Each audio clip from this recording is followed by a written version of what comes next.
Shalom, shalom, bien-aimés dans les Seigneurs, et Dieu vous bénisse. Je viens encore vers vous pour partager quelque chose de la part du Seigneur comme thème. L'amour de Dieu est plus fort que tout. L'amour de Dieu est plus fort que tout. Si on regarde dans le livre de Genèse, là où Dieu a créé l'homme, Dieu a donné sa pouvoir, sa puissance à l'homme. C'est l'homme qui dirigeait tout, c'est l'homme qui contrôlait tout, c'est l'homme qui donnait même le nom de tous les animaux. Adam, il est le roi chef. Et malgré cela, Adam était tristé. Dieu a vu qu'Adam était vraiment rempli de la tristesse. La Bible dit qu'il n'est pas bon que l'homme soit seul. Et Dieu a créé la femme. Regarde l'amour de Dieu depuis le commencement. Et quand Adam a vu elle, oh, il était joyeux. Il dit, bon, voici cette famille-là, c'est sur la chair. C'était l'amour de Dieu. Dieu n'aime pas nous voir dans la tristesse. Dieu n'aime pas nous voir être incomplet. Ça, c'est la nature de Dieu, l'amour. Et malgré tout cela, dans le livre de Genèse chapitre 2, verset 16, Dieu a dit à l'homme, Dieu donna ses ordres à l'homme, tu ne pourras manger de tous les arbres du jardin, mais tu ne mangeras pas de l'arbre de la connaissance du bien et du mal.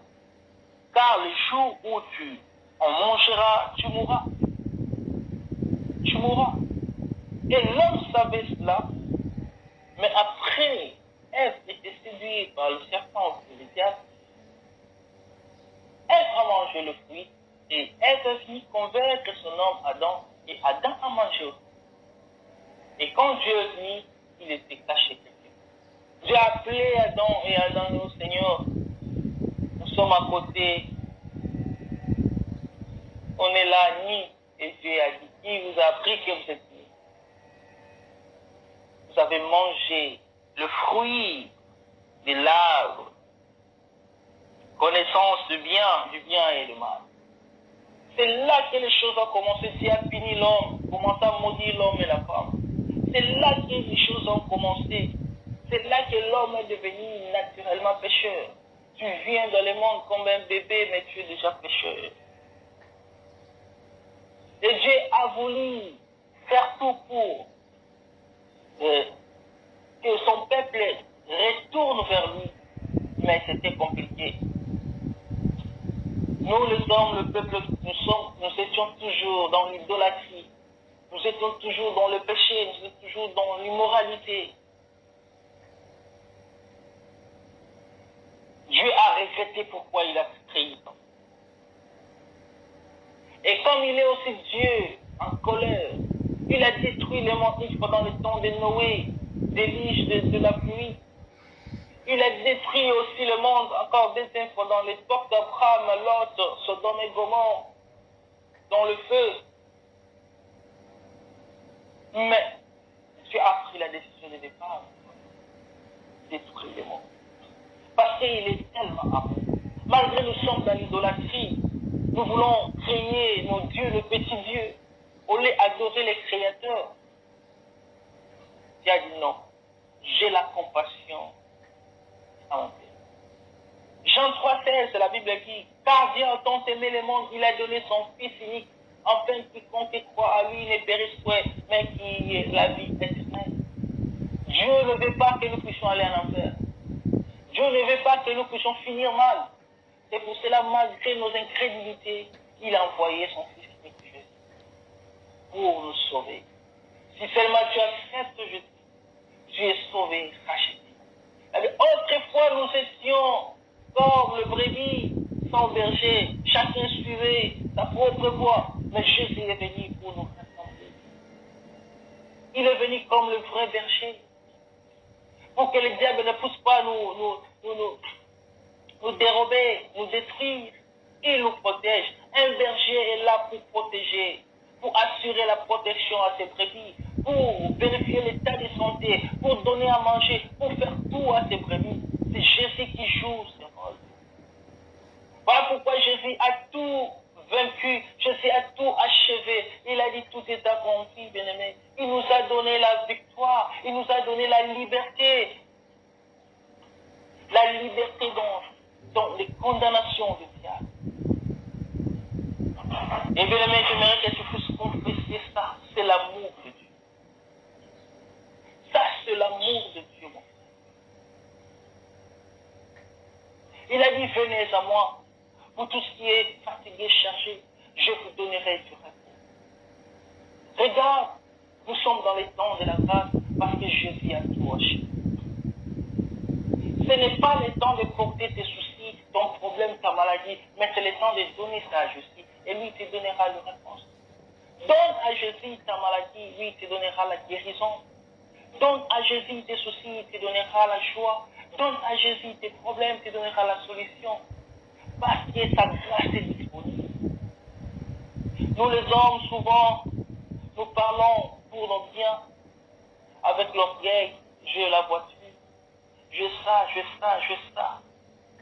Mais en réalité, on ne parle pas de l'amour. Mais lui, au lieu de se vanter, parce qu'il est le créateur, mais il va, je suis riche en bonté. Et son amour est disponible pour vous. Voilà pourquoi, bien-aimé, l'amour de Dieu est là. Approche-toi vers lui. Approche-toi vers lui. Et tu verras combien il fera pour toi.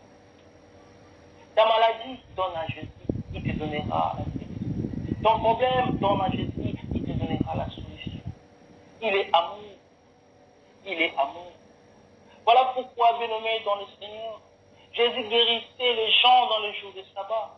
Et les gens ont dit, mais pourquoi tu guéris les gens dans le jour de sabbat? Ils ne savaient pas que lui-même, il était sabbat, bien-aimé. Le sabbat signifie seulement le repos.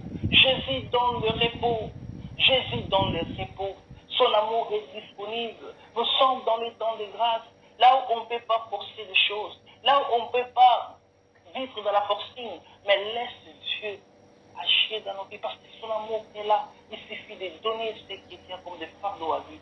Lui, tu donneras du repos. Les hommes de ce monde peuvent te disqualifier, peuvent te condamner, mais lui, il ne te condamne pas comme cette femme adultère. Lui, il est là pour pardonner. Il peut te pardonner 1000 fois 5000. Son amour est tellement incalculable, bien-aimé. Voilà pourquoi je t'invite d'approcher à l'amour de Dieu. Toi qui n'as pas encore reçu le Seigneur, Jésus-Christ comme Seigneur et Sauveur, je t'invite, bien-aimé, de donner ta vie à Dieu. Parce que, bien-aimé, le monde, il n'y a que la haine, il n'y a que la mort dans le monde. Mais en Jésus, il y a l'amour. L'amour qui n'a pas d'effort, bien-aimé. Les gens de ce monde peuvent te qualifier un voleur.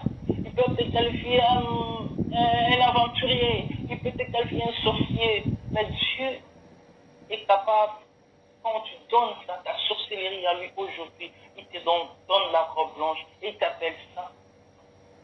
Il nous a donné le pouvoir d'être saint. Mais il a pris nos péchés pour être pécheurs. Regarde l'amour de Dieu. Ne confie pas, bien-aimé, à l'amour des gens de ce monde. Parce que ton mari peut te décevoir, ta femme peut te décevoir, tes enfants. Mais l'amour de Dieu ne te décevra jamais. Nous vivons que par son amour. Tout ce que nous avons, c'est par son amour. Voilà pourquoi David a conclu, mon âme bénit l'Éternel, et tout ce qui est à moi bénissez son prénom. Parce qu'il savait que tout ce que je gagne, c'est par l'amour de Dieu. Tu te lèves le matin pour aller travailler, c'est l'amour de Dieu. Quand tu regardes, tu as le mariage, tu as des enfants, ça c'est l'amour de Dieu. Tu travailles, ça c'est l'amour. L'amour de Dieu, bien-aimé, est plus fort. Accroche-toi à ce Dieu-là. Et tu vas vivre en grâce sur cette terre et à l'éternité. L'amour de Dieu est plus fort que Dieu.